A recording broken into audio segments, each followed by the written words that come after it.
Muy buenas tardes y bienvenidos a los miércoles con la Academia de la Psicología de España. Hoy tenemos la suerte de contar con la presencia del profesor Antonio Guillamón Fernández, catedrático emérito de Psicobiología de la Universidad Nacional de Educación a Distancia y académico de número de la Academia de la Psicología de España. Muchas gracias, profesor Guillamón. Gracias a los académicos presentes, a nuestro presidente y, desde luego, gracias a todos ustedes por acompañarnos. No es fácil presentar brevemente a uno de los referentes de la psicobiología en España, que ha trabajado toda una vida por mejorar la calidad científica de la psicología en nuestro país y por hacerla más internacional. Se doctoró en medicina en la Universidad de Santiago, universidad en la que comenzó a interesarse junto al profesor Germán Sierra sobre psicología fisiológica. Pero donde se formó como investigador fue en la Universidad de Oxford con el profesor Geoffrey Gray. Y cuando regresó en el año 77, se encontró en una España con escasa investigación e internacionalización de la psicología fisiológica. En aquel entonces, junto con los profesores Amadeo Puerto de la Universidad de Granada y Vicente Simón de la Universidad de Valencia, impulsaron diferentes iniciativas para montar los primeros laboratorios de psicobiología. Puede decirse que sus investigaciones, su liderazgo, sus compañeros y discípulos han sido clave para el impresionante despegue y desarrollo de este área en los últimos años. Desde entonces ha llevado a cabo sin descanso numerosos proyectos de investigación financiados, gran parte de ellos sobre las diferencias entre sexos, con modelos animales primero y a partir del 2007 con humanos sobre identidad de género, habiendo presentado una teoría sobre el papel del desarrollo cortical diferencial en las diferentes variantes de la identidad de género. Actualmente, el profesor Guillamón lleva a cabo un proyecto sobre bases epigenéticas y cerebrales de la identidad de género, un campo en el que ha publicado más de 116 trabajos en revistas de impacto y recientemente un libro titulado Identidad de género, en el que explica que el concepto de identidad de género tiene un fuerte asentamiento biológico. Ha sido profesor de la Universidad Autónoma de Madrid, de la Universidad de Granada, catedrático de Psicología Fisiológica de la Universidad de Murcia y posteriormente catedrático de la UNED. Además de haber hecho historia como investigador y referente de la psicobiología, también ha desempeñado puestos de enorme responsabilidad y de los que exigen una gran dedicación, tanto en la universidad como en el Ministerio de Educación y Ciencia. En la UNED ha sido director del Departamento de Psicobiología, decano de la Facultad de Psicología, vicerrector del programa Universidad-Sociedad y vicerrector de Relaciones Institucionales. En el Ministerio ha sido vocal, presidente y coordinador general de la Comisión Nacional Evaluadora de la Actividad Investigadora durante más de 10 años. Preparar con él este miércoles con la Academia me ha permitido conocerle y descubrir su gran pasión por el trabajo, porque la psicología se siga exigiendo en mejorar su calidad científica y su proyección internacional. Pero también he descubierto su ilusión por servir a la sociedad a través de su trabajo científico. Y como él mismo explica, ser diferentes no significa tener menos derechos. Estamos en un proceso de humanización en el que es necesario que aprendamos a amar la diferencia, a respetar las diferencias y a sentirnos a gusto con lo diferente. Así pues, es un honor y un placer presentar al profesor Guillamón y su conferencia titulada La importancia de investigar las diferencias entre los sexos para la psicología y las ciencias de la salud. Cuando quiera, profesor. Bueno, en primer lugar, quiero agradecer a la profesora María Paz García Vera su amable presentación y por su invitación a que participe en los seminarios y en los miércoles de la Academia de Psicología de España. Y también agradecer la presencia virtual de todas las personas. Si yo tuviera que sintetizar qué es lo que quiero comentar durante este seminario y presentar una tesis inicial, pues yo diría que los conocimientos actuales de la patofisiología y de la psicopatología, la farmacología y el tratamiento de las enfermedades se fundamentan en la investigación sobre hombres como únicos representantes de la especie, pero incluso en los trabajos que son preclínicos, es decir, utilizando modelos animales, también hay una inclinación y siempre se ha utilizado más a los machos que a las hembras y nunca se han utilizado comparativamente. Esto está cambiando, pero por eso inicialmente quiero dar unos trazos, unos brochazos un poco gordos, no le voy a entrar en un análisis muy fino, para ver de dónde procede esta renuencia por utilizar tanto en la investigación clínica como en la preclínica, pues el macho y la hembra, o la mujer y el hombre, a un tiempo.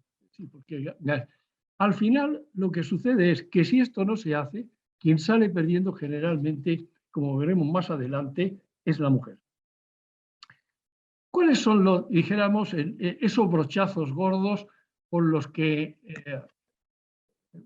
las cosas están como están en este momento? En primer lugar, en la medicina.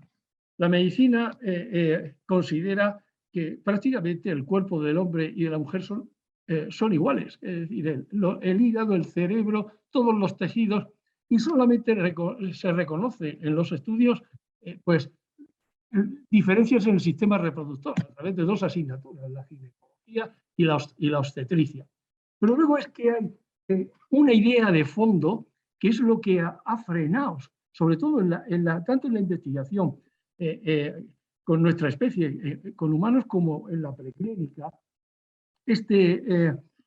el estudio de hombres y mujeres y de machos y hembras en los modelos animales. Y es la idea equivocada de que si se utilizan mujeres en los ensayos clínicos, van a introducir ruido debido al ciclo lunar reproductor de la mujer, es decir, a la menstruación. Entonces, pues siempre parece que si uno empieza a introducir un tipo de sujetos en sus análisis que cree muy variable, pues le va a estropear los diseños. Esta idea está casi metida a fuego en gran parte de los investigadores en ciencias biomédicas. Entonces, es decir, hay una idea equivocada sobre la variabilidad. Es decir, se piensa que la mujer es muy variable, la hembra de cualquier especie es muy variable debido a los ciclos reproductores, y el hombre no es variable. Esto no es así. Es decir, el hombre también tiene sus ciclos circadianos, la testosterona es diferente de concentración por la noche que por la mañana, y otras muchas hormonas, y también tiene ciclos estacionales. Es decir, que no hay una base científica para excluir a la mujer en los estudios médicos y de la salud en general, incluida la psicología. Es decir, y el otro motivo por el cual no ha avanzado mucho en medicina, este tema ya ha tardado hasta que se ha legislado en contra de ello, ha sido el tema económico. Y es que si hay que utilizar un grupo más, pues resulta que es el doble de caro. Pero luego empiezan a decir, bueno, pues hay que utilizar un grupo más de mujer, un grupo en fase de folicular y otro en fase luteínica, pues ya cuesta 3 veces más. Y entonces han sido motivos económicos, tanto en los proyectos de todo el mundo. Es decir, no estoy hablando solamente de España, estoy hablando a nivel global. Y las casas también farmacéuticas, pues se han visto que era mucho más cara la investigación, y entonces pues se han excluido, pero sobre una idea que es equivocada. Pensar que el macho no varía, es decir, en sus ciclos, y que solamente la hembra varía, que el hombre no varía y tiene una cierta homogeneidad y permanencia temporal en los ritmos, y la mujer siempre está variando y demás. Es decir, que eso es lo que viene por parte de la medicina. Por parte de la psicología, la situación es mejor en algunos aspectos. Es decir, que creo yo que se recogen ya trabajos sobre diferencias entre los sexos desde principios del siglo pasado. Es decir, pero están concentrados fundamentalmente hacia aquellos investigadores, es decir, ya sea fundamentalmente, me estoy refiriendo ahora mismo a los estudios con humanos, es decir, con nuestra especie, aquellos investigadores interesados más bien en la masculinidad, la feminidad, etcétera, ¿no?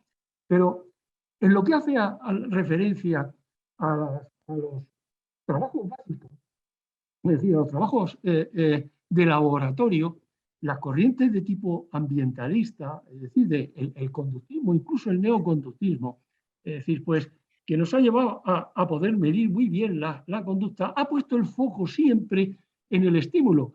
Y el problema al poner el foco en el estímulo está en que resulta que ya, ¿para qué interesa el resto? Es decir, todo está funcionando pues, perfectamente y uno puede explicar las cosas sin necesidad de acudir al organismo, sino simplemente fijándose en la conducta.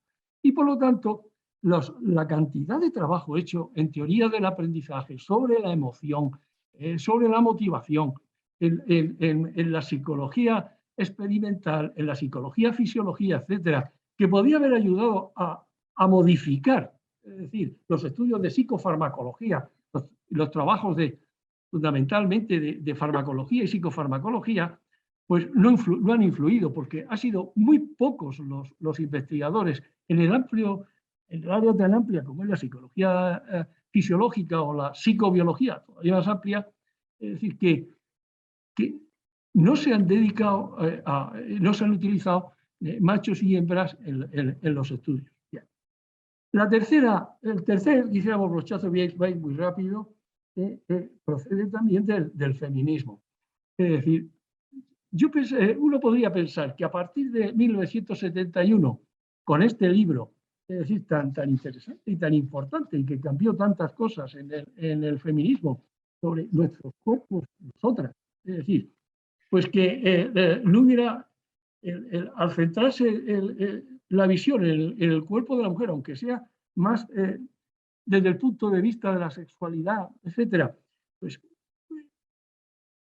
uno podría pensar de que se iba a facilitar por parte de los estudios feministas, es decir, el estudio de las diferencias entre los sexos, porque una cosa son el nivel biológico y los niveles terapéuticos y otra cosa es el nivel de los derechos, que por supuesto nadie niega, es decir. Pero este libro, sin embargo, creo que ha tenido una importancia decisiva en cómo han cambiado las cosas. De todas maneras, tengo que decir que hablando así de una manera muy amplia, siempre, o en algunas partes, porque el movimiento feminista es variado, ¿no? Pero algunas veces se ha visto con recelo que si se estudiaban las diferencias entre los sexos, eso podría dificultar el acceder a la igualdad, todo ser viviente y humano tiene derecho. Pero quiero volver sobre este libro. Este libro va a influir luego sobre, en Estados Unidos va a ser muy importante, porque entre 1971 y 1990, los National Institutes of Health van a crear una serie de comités y de comisiones y demás preocupados con este tema de la mujer, que culmina en 1990 con la creación de la Oficina de Investigación sobre la Salud de la Mujer. Es decir, yo les recomiendo que entren en la red, entren en esta oficina, miren cómo trabajan, comparen cómo trabajamos nosotros aquí en España, en el Instituto de la Mujer y en el Ministerio de Sanidad, y vean cómo las ideas se van extendiendo de un continente a otro. Pero el punto decisivo, es decir, para el estudio de las diferencias entre los sexos, se debe a la administración Clinton, con el acta de revitalización, la ley de rehabilitación, esta ley lo que va a hacer es que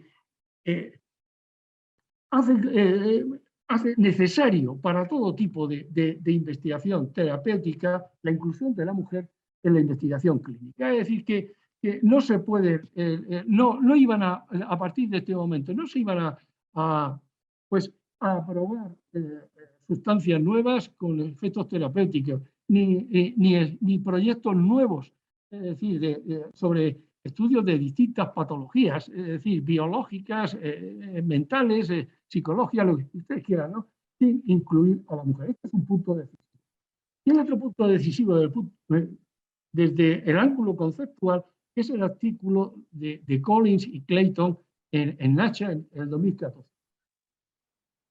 Collins era el director de los National Institute of Health y Clayton la directora de la Oficina de Investigación sobre Salud de la Mujer.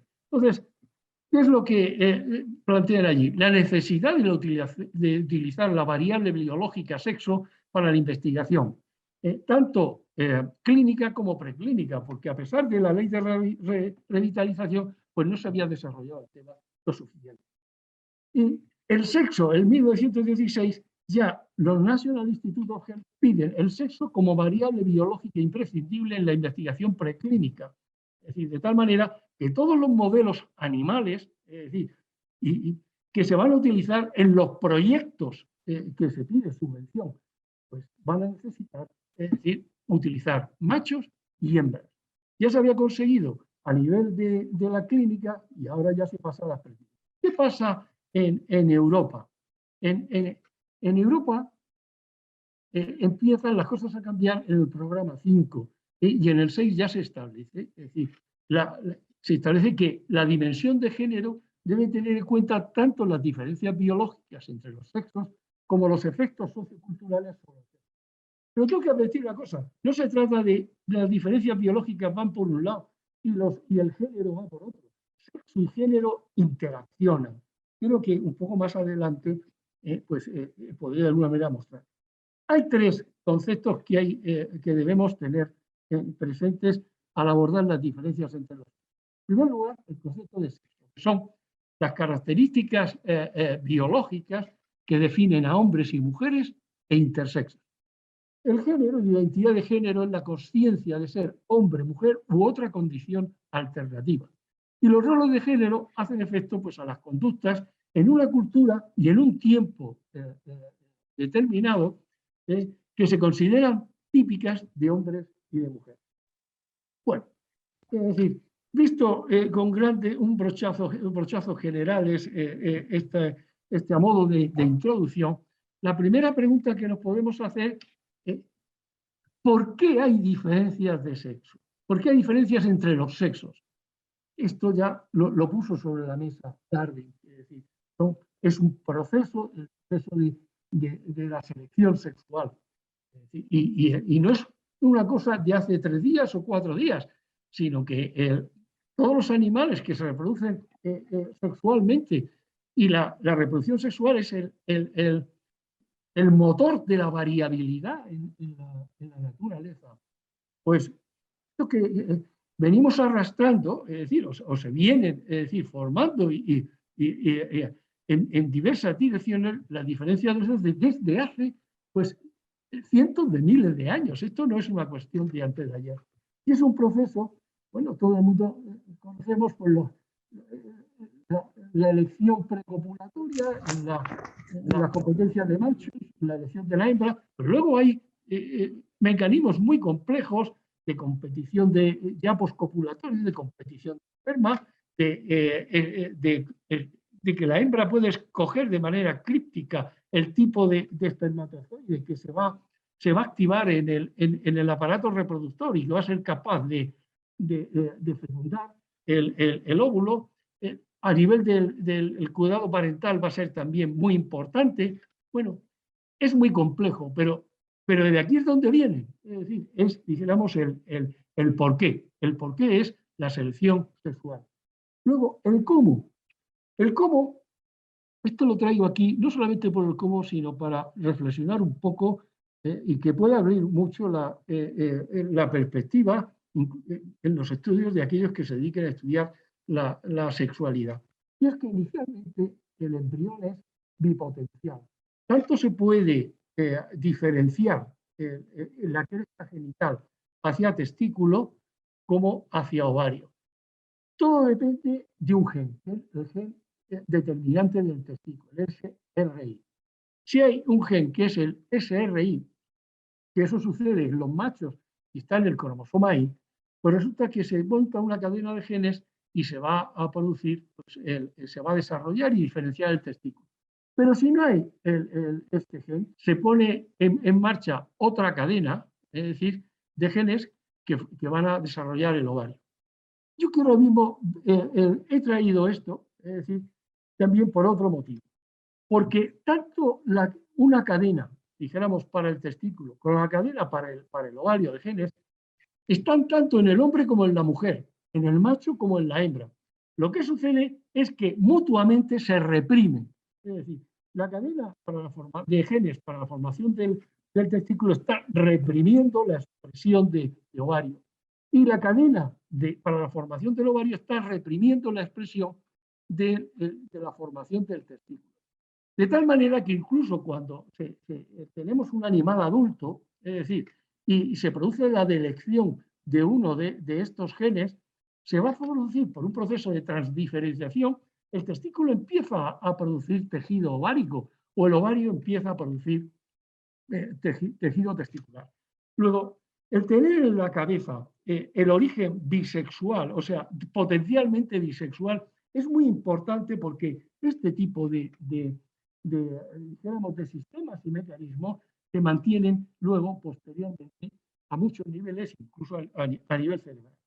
Y por último, presentando también el tema, es cómo vemos nosotros las diferencias entre los sexos. Generalmente, lo que abundan es la idea equivocada de que el macho tiene más medidas que la hembra. Esto no es así. Es decir, esto es un trabajo nuestro antiguo en un núcleo cerebral en el cual está relacionado con la conducta sexual del macho. Si medimos una zona del núcleo, que es la medial posterior, el macho tiene más neuronas que la hembra. Pero si nos vamos al lateral anterior, la hembra tiene más neuronas que el macho. Entonces, ¿qué quiere decir esto? Quiere decir que tenemos tres patrones, es decir, no solamente en el cerebro, sino en todas las medidas que pudiéramos hacer del cuerpo, de nuestro organismo, y también las medidas psicológicas, en las cuales, en unas medidas, el hombre puntúa más que la mujer, y en otras la mujer puntúa más que el hombre, y en otras no se diferencia. Entonces, al final, la diferenciación entre los sexos es el perfil total de todas las medidas posibles. Es lo que crea un perfil de macho, un perfil de hembra, un perfil de masculino o un perfil femenino. Es decir, si nos vamos al tipo ya de diferencias, podríamos decir, ¿cómo son las diferencias? ¿Cualitativas o cuantitativas? Cualitativas, solamente hay una diferencia entre los hombres y las mujeres, entre el macho y la hembra de los mamíferos. Es decir, que es el cromosoma Y. Y dentro del cromosoma Y, unos pocos genes, y especialmente uno, el determinante del texto. El resto de todas las medidas, las diferencias son cuantitativas. Y por lo tanto, es decir, actualmente se reserva el nombre de dimorfismo sexual, que sería sí o no, es decir, solamente para las diferencias cualitativas, que son mínimas. Es decir, y se utiliza el concepto de diferencia entre los géneros con respecto a las diferencias que son cuantitativas, que pueden tener este tipo de expresión de las dos poblaciones. Es decir, en unas que están muy separadas, pero en otras se produce una superposición y se comparten. Es decir, bueno, yo me acuerdo una vez que presenté, estaba hablando con este tipo de gráficas en clase y me dijo, no, bueno, sí, son pocas, esto no es muy potente. Y me llegó a decir, un alumno dice, esto es como el chocolate del loro. Bueno, le dije, pero ese sería el Bernabéu lleno de loros. Es decir, que son muchísimas, porque este patrón de diferencias cuantitativas lo vamos a encontrar en todos los tejidos y en todos los test que nos vamos y en todos los análisis psicológicos y biológicos, excepto en las que no hay diferencia. Pero este es el patrón posible de las diferencias entre los sexos. Para ver el tema cuantitativo, me he ido a algo que uno podría decir. Hay grandes diferencias a nivel de los genitales. Y hay aquí la representación morfológica por parte de Pupo, es decir, del clítoris y del pene. Es decir, los dos tienen un cuerpo cavernoso. El pene, es decir, tiene una protrusión exterior y el clítoris, la protrusión exterior es mínima. Esto tiene unas consecuencias muy importantes, pero que se salen para entender los orgasmos, pero no es motivo de este seminario. Entonces, una vez visto lo anterior, yo quisiera volar un poquito por encima de aspectos demográficos, epidemiológicos, genéticos, acudir a la farmacocinética y la farmacodinámica, al cerebro, y luego finalmente ver el impacto científico que tiene todo lo que he planteado. A nivel de demografía y epidemiología hay diferencias en la esperanza de vida. La esperanza de vida en las mujeres, vean en amarillo, es superior a la de los hombres con los años. Pero si lo que se mide es la diferencia en la proporción de la esperanza de vida de la mujer con respecto a la del hombre, el tanto por ciento de diferencia es importante. Y se va incrementando a lo largo de los años. Vean cómo se incrementa y hacia los 80 años, pues la diferencia es prácticamente del 12 al 14%. Si nos vamos, por ejemplo, a las enfermedades, es decir, más corrientes, es decir, estoy utilizando estadísticas de la OMS del año 19. En negro sería la esperanza lo que disminuye la esperanza de vida en los hombres y en amarillo en la mujer. Y son una serie de enfermedades o de conductas. Aquí lo que sucede es que la esperanza de vida del hombre se ve más afectada que la de la mujer por una serie de enfermedades, desde la isquemia cardíaca hasta los accidentes, los tumores bronquiales, traqueales, de pulmón, es decir, el ictus, la cirrosis hepática, la tuberculosis, el cáncer de hígado, etc. O sea, vean ustedes aquí que se afecta. Sin embargo, la esperanza de vida de la mujer se ve amenazada por otras cosas, es decir, por el cáncer de mama, por las condiciones maternales, es decir, todo lo relacionado con el parto y el puerperio, las infecciones, es decir, y el cáncer de útero y de cervix. Y luego, ya la disminución de esperanza de vida por parte de los dos sexos es diferente. Si nos vamos a un análisis global de la esperanza de vida, pues al nacimiento, esto es un análisis de toda la población mundial. Los hombres tienen 69,8 años, es decir, y las mujeres 74,2. Si nos vamos a partir de los 60 años, la esperanza de vida, el número de años que se va a vivir a partir de los 60, teniendo en cuenta Hale, quiere decir el estado saludable, cuando uno se encuentra saludable a los 60 años. Pues en los hombres son 14 y en las mujeres son 16. Esto que es biológico, es decir, y que da no se escapa de lo social. Es decir, y esta es un análisis del Banco Mundial. Es decir, cómo la esperanza de vida del hombre, es decir, disminuye de los hombres con respecto al de las mujeres, según los ingresos. Es decir, los que tienen bajos ingresos, los medios bajos, los medios altos y los muy altos. Y ahora ustedes cómo se diferencian. Es decir, aquí por lo tanto, en todo análisis de las diferencias entre los sexos, no podemos separar los efectos que produce la pobreza y que produce la indigencia. Y esto lo vemos en la siguiente estadística de la OMS, donde tenemos dos ejes, hombre, mujer y hombre, bajos ingresos, altos ingresos. Y es donde se concentran todas la mayoría de las enfermedades. Es decir, las en rojo son las que son transmisibles y en azul son las no transmisibles. Y el tamaño del círculo depende del número es por número de habitantes. Luego, cuando analizamos las diferencias entre los sexos, no se puede olvidar el aspecto social y el aspecto económico. Esto es otra manera de demostrar las diferencias, la esperanza de vida. Ponemos el cociente hombre-mujer, pues vemos cómo los hombres van desapareciendo a partir de los años 50. Es decir, a partir de los años, cumplir los 50 años, pues va disminuyendo el cociente hombre-mujer.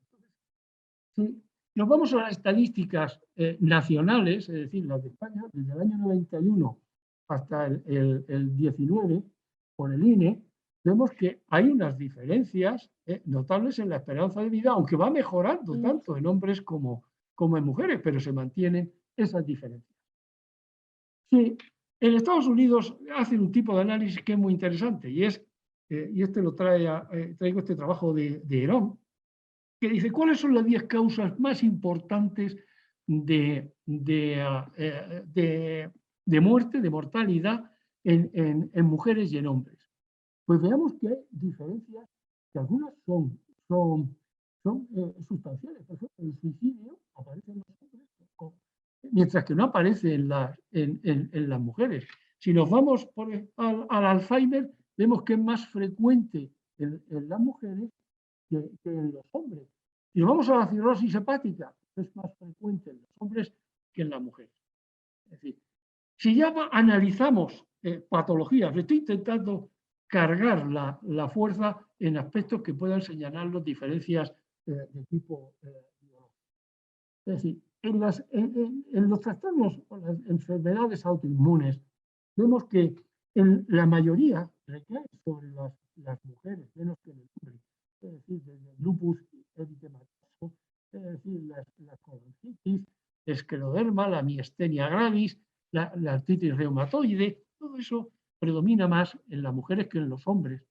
Si nos vamos a las neurodegenerativas y los trastornos neuropsiquiátricos, los trastornos con la ingesta y la ansiedad predominan más en la mujer. Sin embargo, el abuso de drogas, el Parkinson, el autismo, el déficit de atención es más común en los hombres.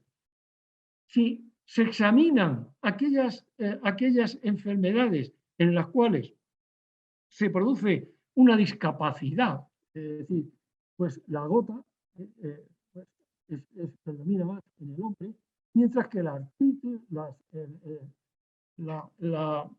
el colon irritable, la migraña, la fibromialgia, la fatiga crónica es mucho más propio de las mujeres.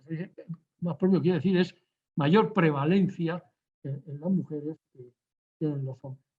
Y este es un trabajo de Pelletier que a mí me llamó muchísimo la atención, porque lo que estudiaron estos autores los investigadores fue el infarto agudo de miocardio en hombres y mujeres jóvenes, es decir, adultos jóvenes, que no se espera que vayan a tener un infarto.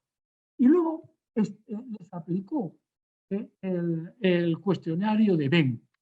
Y se da aquí una escala de más masculino o más femenino o similar en masculinidad. Vean ustedes el patrón en los hombres. Hay más probabilidad de tener un infarto si se puntúa alto en masculinidad. Pero lo que sucede en la mujer es curioso, porque tanto puntúe alto en feminidad como en masculinidad, va a tener más posibilidades de tener un infarto. O sea que la propia distribución, y aquí lo que se están implicando son mecanismos, es decir, de la propia constitución del corazón, y en donde se van a montarlos y se van a situar los coágulos con aspectos psicológicos, es decir, dentro de la dimensión masculino-femenina. Bien, lo que sacamos de todas las cuestiones epidemiológicas y de prevalencia de enfermedades es que hay variables que son biológicas, pero que no podemos olvidar nunca los aspectos sociales que pueden interferir. Luego tenemos, desde el punto de vista genético, hemos visto que la única diferencia cualitativa es el cromosoma Y. Pero si vemos el cromosoma Y con respecto al cromosoma X, hay zonas que son cualitativamente diferentes, que es la del gen determinante del testículo y algunos genes más que hay por aquí. Pero hay otras que tienen, es decir, genes homólogos, son homólogos en los dos cromosomas, en el X y en el Y.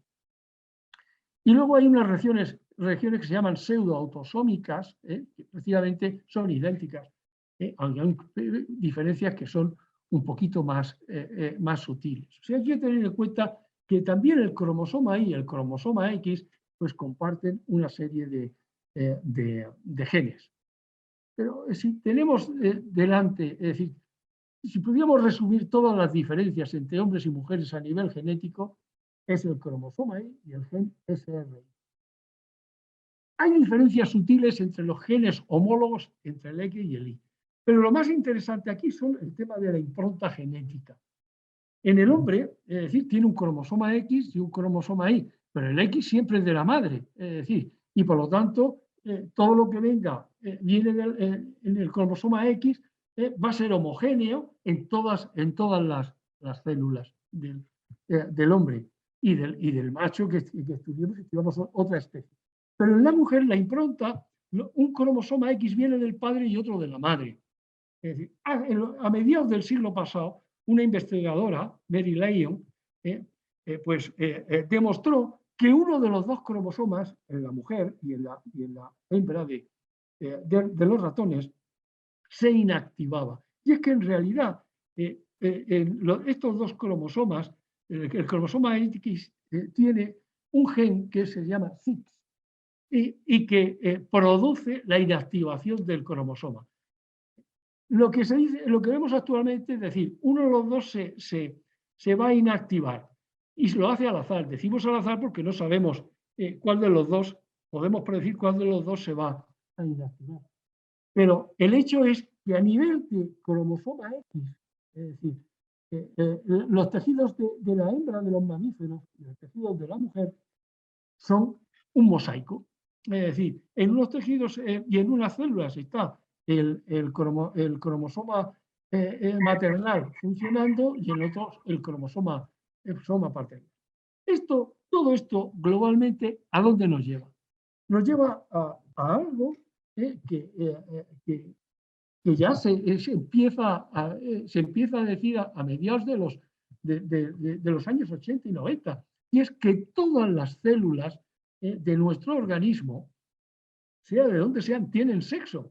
Tienen sexo porque tienen unas diferencias en el cromosoma Y y luego también por unas diferencias que son debidas al mosaicismo del cromosoma X y el cromosoma X maternal y el X paternal.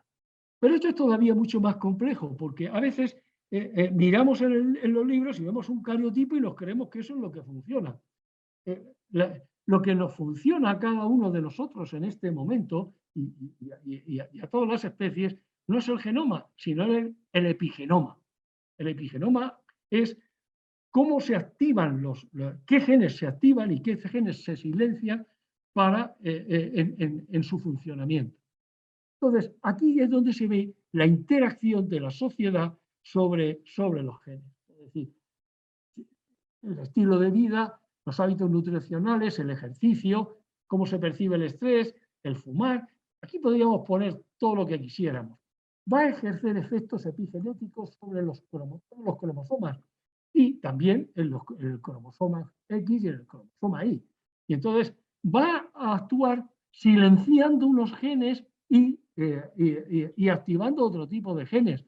Y esto va a producir, es decir, una serie de enfermedades en la patofisiología y en la psicopatología y en la respuesta a los tratamientos. Pero por otro lado también la sociedad lleva a que al hombre y la mujer tengan una percepción diferente con respecto a la enfermedad, sobre la forma de buscar ayuda, sobre el uso de los cuidados de salud, sobre la toma de decisiones y sobre la respuesta terapéutica. Y entonces esto es lo que al final termina extrayendo las diferencias entre los sexos, las diferencias de género en la salud, en la enfermedad y en toda la psicología y en toda la medicina. Si nos vamos a otro aspecto, a mí este es uno de los que más me convence y el que hago más hincapié en los alumnos para comprender las diferencias entre los. Y es que cuando nosotros tomamos una medicación, lleva un principio activo y se tiene que absorber, distribuir, actuar y luego metabolizar y excretar. Pues vamos a ver qué es lo que sucede. Estos son los parámetros, es decir, anatómicos que diferencian a los hombres y las mujeres. Aquí hay que entrar también que no solamente a la mujer adulta, sino a la mujer adulta que está gestando. Bueno, pues ahí, las típicas diferencias de medias entre la estatura, la superficie corporal, pero me quiero fijar en algo que es muy importante, que es el total de agua y el agua extracelular y el agua intracelular. Aquí hay unas diferencias muy importantes entre los hombres y las mujeres adultos, que en realidad luego todo lo que vamos a tomar va a tener que estar en el líquido extracelular y en el líquido intracelular, todo el principio activo. Pero claro, si se da la misma dosis, la concentración va a ser más en la mujer que en el hombre. Y es diferente también en la mujer que está gestando. Luego esto ya nos da una idea, que es una idea muy general, pero por dónde me quiero mover. Vamos a ver qué diferencias en la composición del cuerpo van a influir en la distribución de un principio activo. Pues el volumen plasmático, la masa corporal, la media del flujo sanguíneo, es decir, el agua, la grasa y el output cardíaco, es decir, la respuesta cardíaca. En todos estos parámetros hay diferencias fisiológicas entre la mujer gestante, el hombre y la mujer que no gesta, el hombre y la mujer. Es decir, vean ustedes que hay diferencias y esto va a afectar a la distribución, que va a ser mayor en un sexo que en el otro sexo. Si nos vamos a los parámetros fisiológicos que van a influir en la absorción, pues si ingerimos una medicación y ahí vamos a tener un principio activo, el pH gástrico, el fluido gástrico, la motilidad intestinal, el vaciado intestinal, que si es a través de la piel lo que nos vamos a recibir, es decir, vamos a darnos una crema, es decir, pues la hidratación, es decir, dermal es diferente, es decir, dérmica, es decir, el grosor de la piel es diferente, la superficie es diferente, el flujo es diferente, el flujo sanguíneo en la piel. Bueno, es decir, todo esto por unas diferencias entre hombres y mujeres y alteran el impacto farmacocinético.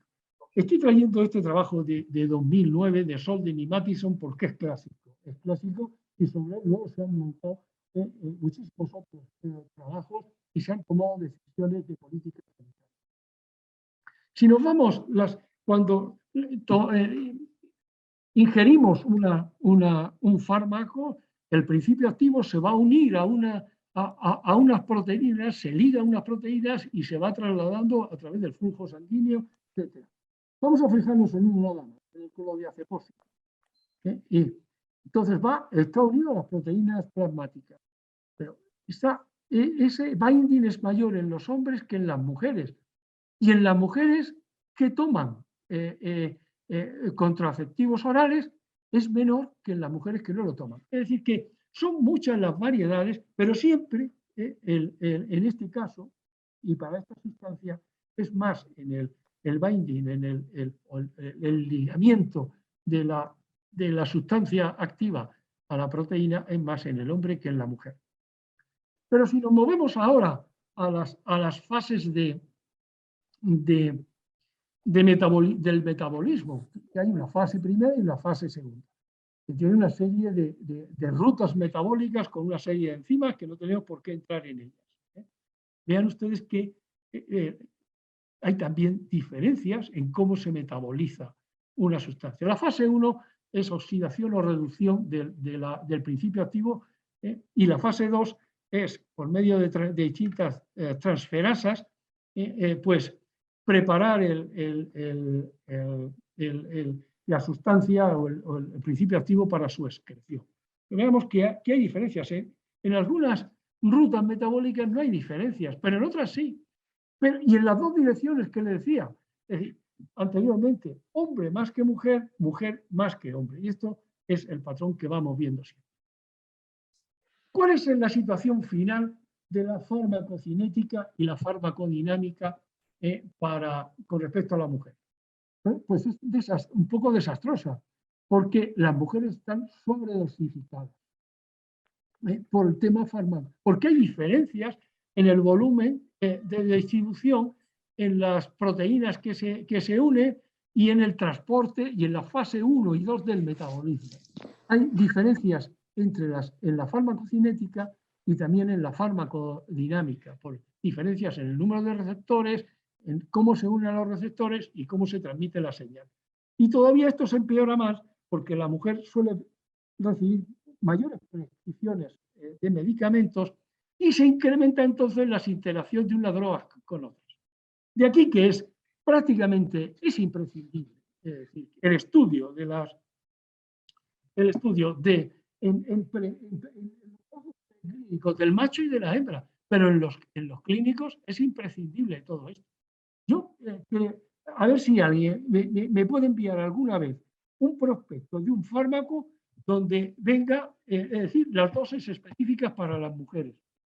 ¿No? Está todo calculado para hombres con 70 años, en todo caso para personas ancianas o para niños, o para el tema del embarazo que se avisa. Pero generalmente, es decir, se puede decir que las mujeres están sobredosificadas.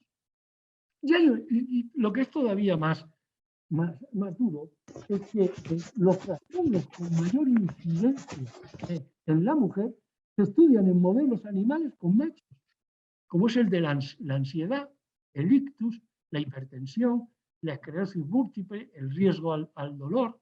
Es decir, esto se viene estudiando más. Esto ha cambiado.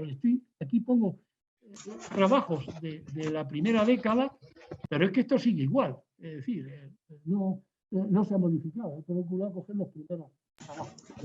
Vean, por ejemplo, en los estudios, por ejemplo, con modelos de depresión. Esto en psicología fisiológica y en psicobiología son muy conocidos estos modelos de depresión. Aquí está el modelo, aquí tenemos el índice de conducta que se estudia y aquí vemos que si hay diferencias o no diferencias entre los sexos. En este caso son roedores.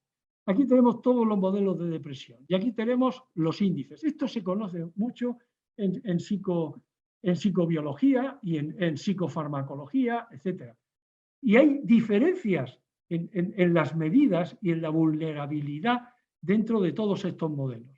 Que unos son puros de conducta y otros son pues introduciendo los knockouts o produciendo overexpresión de algunos genes relacionados con la serotonina. Bien, pues esto que tiene más incidencia en la mujer se estudia en machos y no se tienen en cuenta las diferencias entre los sexos.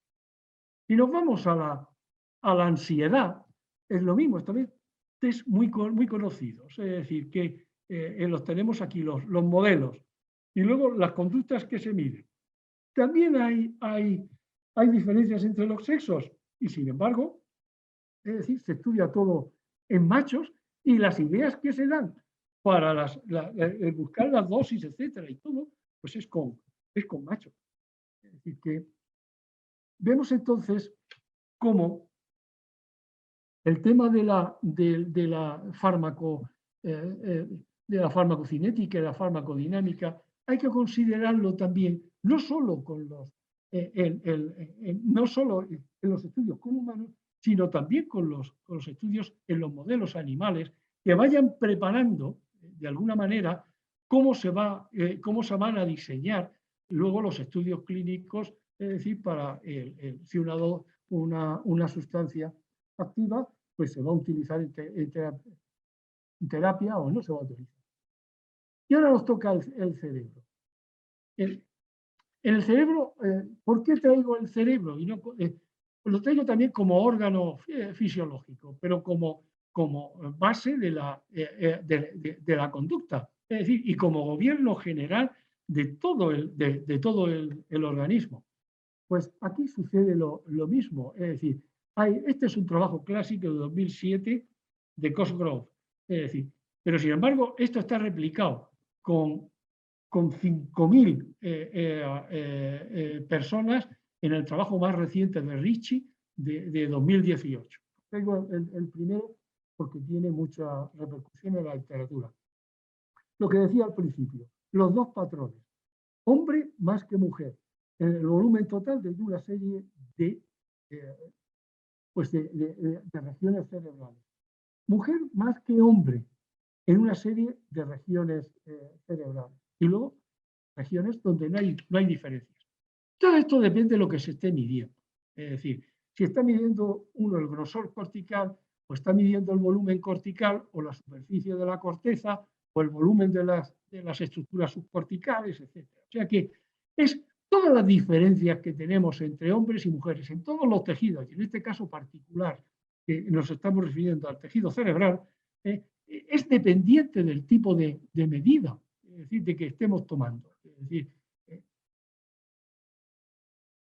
si vemos aquí, por ejemplo, la corteza cerebral, pues este es un trabajo de Schowel, que es el primero que hace un estudio entre los 5 y casi los 100 años.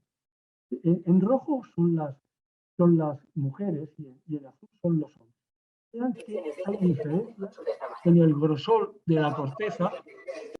La grosor de la corteza es mayor en la mujer, en las regiones parietales, casi occipitales y en las temporales.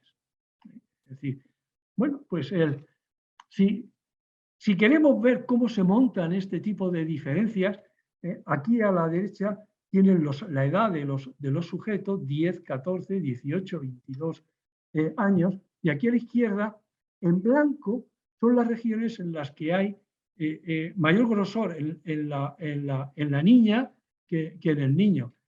Pero vean ustedes cómo esto se va desarrollando a lo largo del tiempo, la diferencia. Es decir, que a los 10 años las diferencias son menores, vean cómo se va aumentando las superficies blancas, es decir, que indican mayor diferencia niña que niño. Aquí ya es en la pubertad, y luego ya al final de la pubertad y en jóvenes adultos ya se ha establecido todo el sistema. Luego, las hormonas están actuando en esto, es decir, porque se ha visto que hay polimorfismos, es decir, para los receptores de los andrógenos, es decir, y para los estrógenos, están incidiendo en cómo, en la cantidad de superficie que es diferente entre chicos y chicas y hombres y mujeres. Y esto es lo que sucede en la sustancia gris. Es decir, la sustancia gris, la mujer tiene más sustancia gris.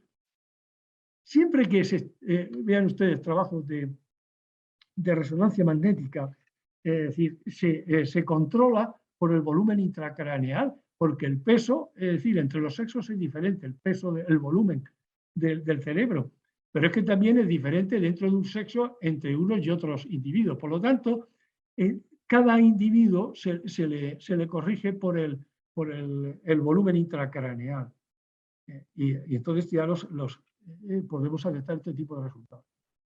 Mientras que la mujer tiene más sustancia gris, la sustancia blanca, el hombre muestra más sustancia blanca. Esto es un trabajo antiguo nuestro, es decir, en la que vean aquí son grandes fascículos cerebrales en verde. Este sería el longitudinal superior, que está relacionado pues, con la percepción corporal, y luego también con actividades, es decir, cognitivas muy complejas, es decir, como es la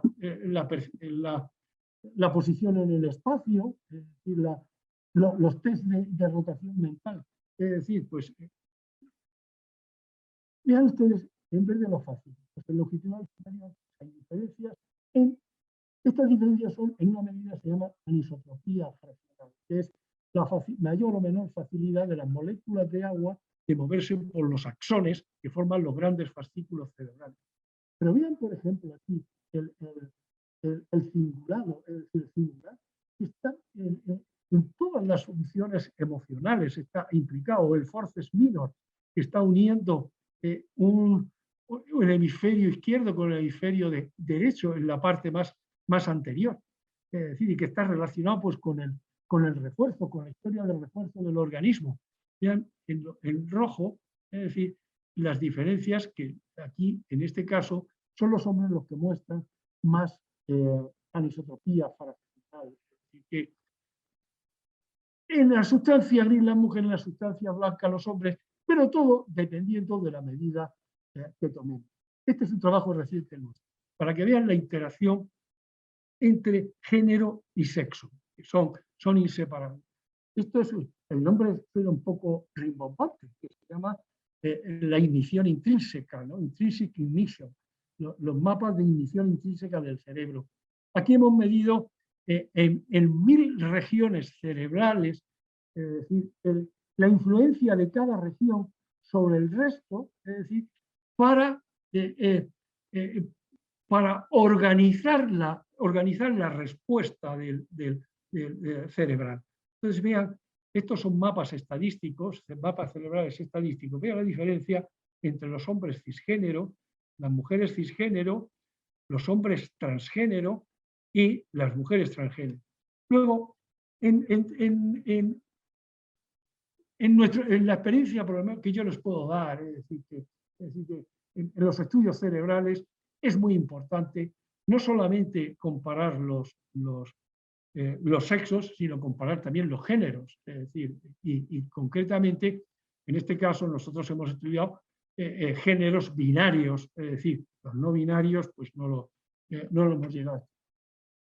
Si nos vamos a la conducta, claro, esto sería ya un curso.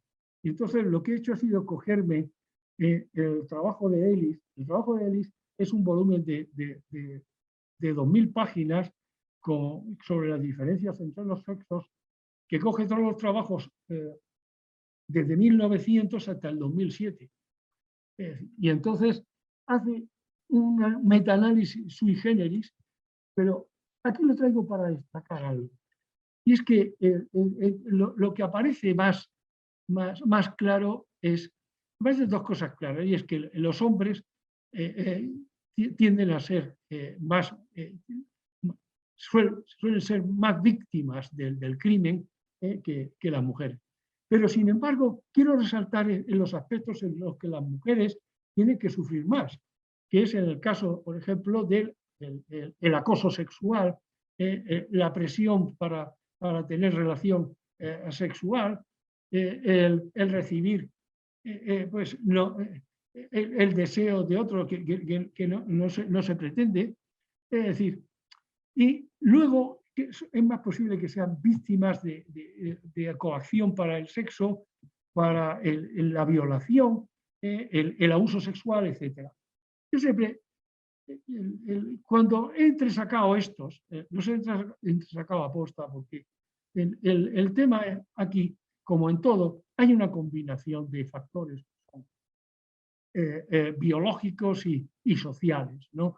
Y que para poder corregir esto, de que serían las conductas de tipo machista, no solamente juega la educación, porque nuestro cerebro se prepara durante se prepara a lo largo prenatalmente y postnatalmente y durante la pubertad para un cerebro, dijéramos, de hombre o de mujer o de otro, o desde el punto de vista del género, de otra condición alternativa. Es decir, y por ejemplo, las variables sociales actúan sobre cerebros que están preparados ya para algo. Y habría que considerar para erradicar todo este tipo a veces que son crímenes, es decir, el considerar las variables biológicas. Y ya terminar con el impacto de las diferencias entre los sexos en publicaciones científicas. Bueno, han tenido poco impacto y es lo que les voy a demostrar. Fíjense en una de las revistas más importantes, que es la de Cell Physiology, es decir, en el 2014, este autor, Shah, y sus colaboradores estudiaron si se había dicho el género que tenía, el sexo que tenían las células que se habían estudiado y publicado en esa revista. No se especifica fíjense, el sexo de la célula, es decir, en el 75% de los trabajos publicados en una de las revistas punteras.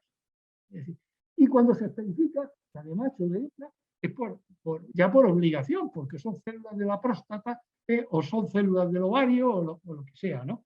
Entonces, esto quiere decir que incluso, es decir, todos los mecanismos de interrelación de epigenéticos y de regulación genética se están escapando, es decir, cuando no se especifica el tipo de célula y no se comparan las células de los hombres y de las mujeres, o de los machos y de las hembras.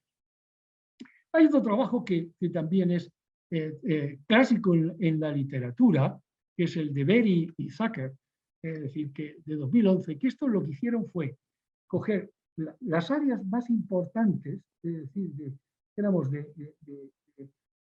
de la biología en general, la fisiología, la neurociencia, la endocrinología, y las revistas también más importantes. Y entonces el ver, es decir, cómo si se utilizaban los machos, las hembras o no se utilizaban, para verlo en cada una de las especialidades. Fíjense, por ejemplo, la inmunología, es decir, número de artículos que analizan por el sexo. Prácticamente ninguno. Y me he esforzado anteriormente en mostrarles la cantidad de diferencia que hay en los trastornos inmunológicos entre hombres y mujeres, y que hay mayor prevalencia en las mujeres que en los hombres. Aquí no se ha analizado el sexo. Es decir, en la neurociencia lo mismo. ¿Sí? La farmacología lo mismo. Esto es grave, porque nos sitúa en una ciencia que se está realizando donde ha desaparecido la mitad de la población. Es decir, ha desaparecido las hembras de la naturaleza y, por tanto, la mujer. Es decir, y esto, es decir, el no estudiar las diferencias de sexo, quiero terminar diciendo que va en perjuicio de la mujer. Si no, se utilizan en preclínica y en clínica y en todas las posibles medidas que podemos tomar en psicología. No se utilizan tanto el hombre como la mujer. O en el laboratorio el macho o la hembra, estamos perjudicando a la salud, fundamentalmente a la salud de la mujer. Y en segundo lugar, la del hombre, porque si la mujer vive más que el hombre, es que tiene unos mecanismos que sería interesante que pudiéramos copiar. Y esto es todo, y muchas gracias. Muchas gracias, Antonio. Ha sido una conferencia excepcional. La verdad que hemos aprendido mucho y el interés que ha despertado y la cantidad de comentarios y preguntas pues es muy grande. Voy a dar la palabra a algunas personas que quieren hablar y luego pues haré algún pequeño resumen de algunas de las cuestiones que se han planteado por el chat. Cuando quieras, presidente. No se abre la cámara, pero se abre la voz. De manera que, como no se abre la cámara, os ahorro los rasgos y problemas que pueda tener, pero sin embargo quiero aprovechar esto para primero felicitar muy efusivamente al profesor Guillamón por esta importante conferencia que completa muchas de las cosas que ha venido haciendo en la academia, y me alegra mucho que en estos miércoles de la academia hayamos incorporado esta temática.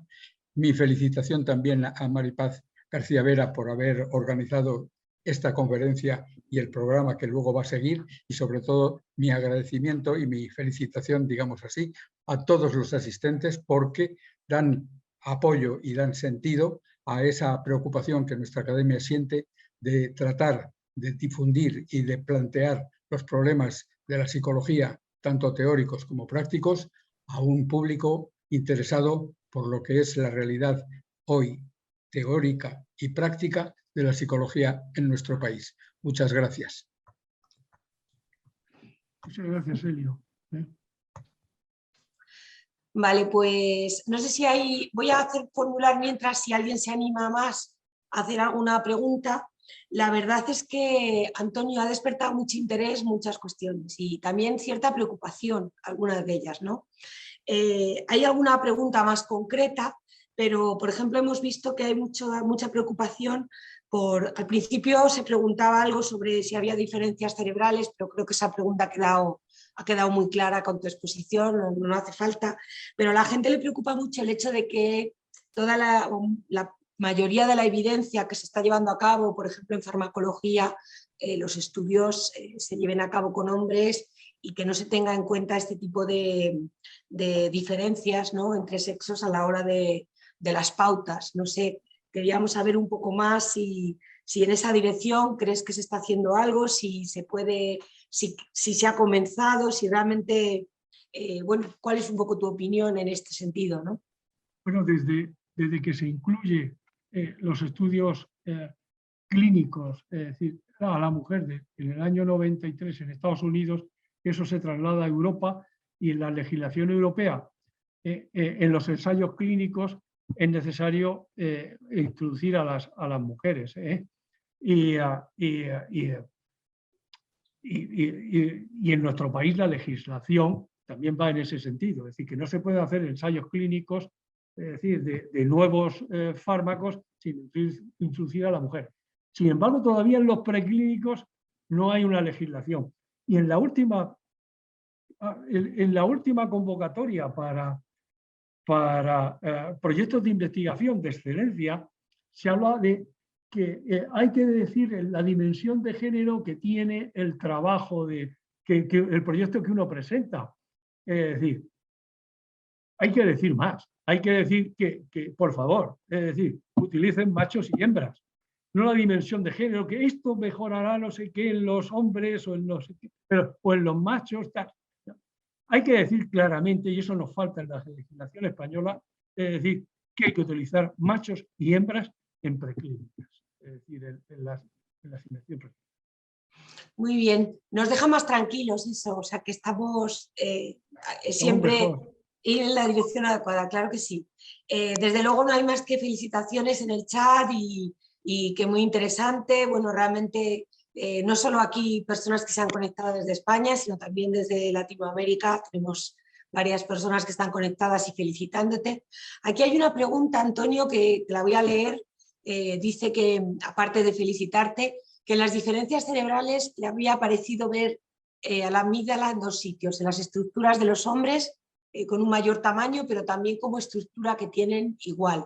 No sé si tiene que ver con que se mida en concreto de esa estructura, como decías antes, comentan que si lo podrías aclarar. Sí, bueno, es que depende de lo que se mida. Si se está midiendo, por ejemplo, la densidad del tejido, o se está midiendo el volumen, es decir, o si se ha hecho el estudio y se ha utilizado luego una corrección con respecto al volumen intracraneal total o no. O sea que pues, a veces uno puede ver que en los estudios del cerebro, es decir, hay un problema que yo me he tropezado, y es que son necesarios comparar grupos homogéneos. Si no está uno perdido, es decir, homogéneos en edad, pero también he anunciado al principio los factores socioculturales, cómo afectan, que van a afectar vía epigenética al propio desarrollo cerebral. Luego, tienen que ser homogéneos cuando se comparan hombres y mujeres, tienen que ser homogéneos con respecto a la edad, con respecto a factores sociodemográficos y homogéneos con respecto a la identidad de género y la orientación sexual.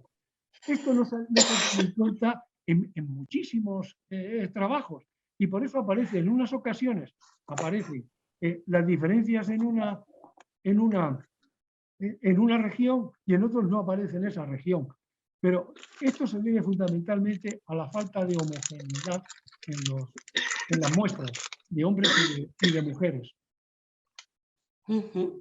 Muy bien. Hay otra pregunta, Antonio, que bueno, algo lo has comentado, pero es por si lo podías comentar un poco más tu opinión y si lo ves como una posibilidad de futuro, aunque ahora todavía tenga una cierta limitación. Si a una persona trans se la podría de alguna forma corroborar su situación como con neuroimagen, ¿no?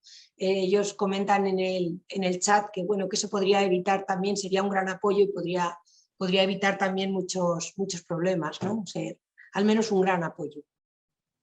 Bueno, esta misma pregunta me la han hecho padres fundamentalmente de Estados Unidos. A lo mejor periódicamente recibo un tipo de carta porque todo el mundo quiere una confirmación de algo, pero la mejor confirmación de la identidad de género es la propia expresión de la persona. Es decir, eso es lo que realmente vale. Es decir, cómo es la consciencia, es decir, cognitivo-emocional que uno tiene. Es decir, de ser hombre o de ser mujer. Es decir, hay personas que a lo mejor bueno, porque es que hay dos tipos fundamentales, dijéramos, dentro de las personas transgénero binarias, las de comienzo temprano o las de comienzo tardío, siendo niños, es decir, o cuando ya empiezan después de la pubertad. Eso lleva a posiblemente distintos orígenes, es decir, en el tema. Nosotros nada más que hemos estudiado los de origen temprano, pero es que hay algo que es muy importante, que en la diferenciación sexual del cerebro hay tres momentos. Uno que es prenatal, otro postnatal temprano, por la acción de la testosterona, es decir, el testículo funciona antes de nacer, deja de funcionar, inmediatamente después de nacer empieza a funcionar y luego también deja de funcionar y luego funciona de nuevo en la pubertad. Es decir, hay tres fases fundamentales y entonces es posible que en algunas personas, es decir, no se haya terminado de preparar dijéramos, el sustrato cerebral. Es decir, porque lo que yo pienso es que se prepara un cerebro que luego va a encajar con un modelo social. Es decir, va a encajar, es decir, con el modelo de hombre o de mujer o con el modelo de transgénero. Es decir, entonces, ese es el tema. Y yo no creo que hoy por hoy, porque lo que estudiamos es las medias de grupos, se pueda decir absolutamente nada. Es decir, lo que sí se puede decir es que lo mejor es lo que uno expresa. Es decir, y la continuidad en esa expresión. Antes, los protocolos, y sobre todo el protocolo holandés que se utiliza en Holanda, lo que hace es que deja un tiempo para que el niño y el adolescente incluso administran para frenar la pubertad, bloqueadores de la pubertad, dejan un tiempo. Es decir, para que se tome una decisión si no está muy claro. Pero no podemos, ni con genes, aunque hemos estudiado bases genéticas, es decir, y epigenéticas, ni mirando el cerebro, eso no nos lo va a decir. Es la propia persona y la continuidad en el tiempo de esa conciencia. Qué bonito. Bueno, voy a formularte dos cosillas más que hay por aquí, en algún sentido, alguna aclaración sobre si crees que un hombre puede tener un cerebro más empático y una mujer más sistemático o a la inversa. Y otra pregunta, si se podría decir en definitiva con lo que nos has explicado, si los estereotipos y los roles de género también a su vez van modificando nuestra expresión genética. Bien, con respecto a la primera, me lo tendría que inventar, porque si es más empático, todo es situacional, depende el test que uno utilice, el tipo de observación, es decir, los perfiles psicológicos que tenga, es decir, de personalidad, etcétera, ¿no? Entonces, es decir, primero tendríamos que tener eso, coger unos grupos así y luego homogéneos y luego mirar, dijéramos, en el cerebro. Pero eso no nos daría el tema para una mujer o para un hombre. Es decir, nos daría medias, es decir, y probabilidades y nada más. Con la segunda pregunta creo que sí la puedo contestar sin inventarme la respuesta. ¿Cuál era? Sí, si al final el tema de los estereotipos, los roles de género también están produciendo todo el tema del aprendizaje social, modificaciones sobre nuestra propia expresión genética. Sí, lo que sí creo que actúa sobre lo epigenético, pero es curioso. Con respecto a los roles de género, y me voy a referir a lo más básico, es decir, que es vamos a ver, los juegos de los niños y los juegos de las niñas. Es decir, pues los juegos de los niños prácticamente no es que uno vaya a modificar a través de evitar de que jueguen con pistolas, con metralletas, que tengan un tanque en casa pequeñito y juega a la guerra o lo que sea. Uno va a conseguir algo. El niño, es decir, lo que se mueve es mucho, pero físicamente. Y entonces por eso tiende a esos juegos más violentos, al balón o lo que sea. Y eso se debe y está demostrado a la testosterona prenatal. De hecho, en primates sucede lo mismo. Los primates machos, es decir, tienden a los mismos tipos de juegos de saltos, de movimientos, etcétera, que suceden en los niños. Mientras que las niñas que no han sufrido esa androgenización prenatal, pues son más calmadas, etcétera, que no, y no se mueven tanto. Es decir, tampoco quiero decir con esto que las niñas que les guste jugar al fútbol, por ejemplo, que norteaméricas son lo que se llaman tomboy, es decir, pues que se deba a la testosterona. A lo mejor es un estilo de vida también que no depende de la testosterona. Pero sí, definitivamente. Es decir, lo que le intentan inculcarnos a veces y luego también nuestra propia conducta va modificando nuestras propias expresiones genéticas y pues por eso se van afincando. Muy bien, no sé si hay alguna pregunta en directo que se haya levantado alguien la mano. Creo que no hay más. Si hay alguien, por favor, que lo comente. Y bueno, a ver, no sé si Patricia había algún... No. Ah, sí, Eduardo le había levantado la mano. Eduardo Leal. Gracias Maripaz, qué gusto volver a estar con ustedes. Maestro Antonio, he disfrutado a plenitud su plática. Yo quisiera nada más hacerle una pregunta, esperando no caer en lo cursi, pero le quiero decir, ¿qué aconsejaría usted al hombre y a la mujer para fortalecer la empatía, el sentido de interdependencia, la sinergia, el amor, por separado? ¿Qué le diría usted a un joven varón y qué le daría usted a una joven mujer? Pues la verdad es que me pone en un apuro, porque le voy a decir sinceramente, para eso tiene que estar uno, es una cuestión que lo que me está preguntando es experiencial. Y entonces unas veces yo he tenido experiencias positivas y otras negativas, haciendo con el mismo tipo de conducta. Por lo tanto, me costaría mucho trabajo recomendarle nada a nadie, fijándome en mí mismo. Y no creo que pudiera sacar yo de la literatura, o por lo menos desconozco, algo para dar ningún consejo a ese nivel. Es decir, porque es muy difícil, es decir, el contestar a lo que me ha pedido, sinceramente. No lo puedo contestar. Y si tengo que acudir a mi propia vida, es decir, para contestarlo, pues resulta que sería algo íntimo en lo que me he equivocado muchas veces. Todos nos hemos equivocado, querido Antonio, todos. Y eso de que son más calmadas, que por que la testosterona son más calmadas mientras no las hagas enojar. Sí. Bueno, Gracias. no, gracias a Sí. vosotros. Gracias, Eduardo, también desde México por conectaros también y estar con nosotros aquí con la Academia de la Psicología de España. Bueno, yo me quedo, Antonio, creo que ya es hora de cerrar. Te agradecemos mucho la conferencia que nos has dado y toda la atención que has prestado a las preguntas. Y a mí me gustaría un poco quedarme con esa frase tuya, ¿no? De cómo los estudios de psicobiología, pues de alguna forma fundamentan ese respeto por las diferencias, ¿no? Yo creo que es algo fundamental y que quizás lo que debemos hacer es aprender a amar las diferencias y a sentirnos a gusto con lo diferente.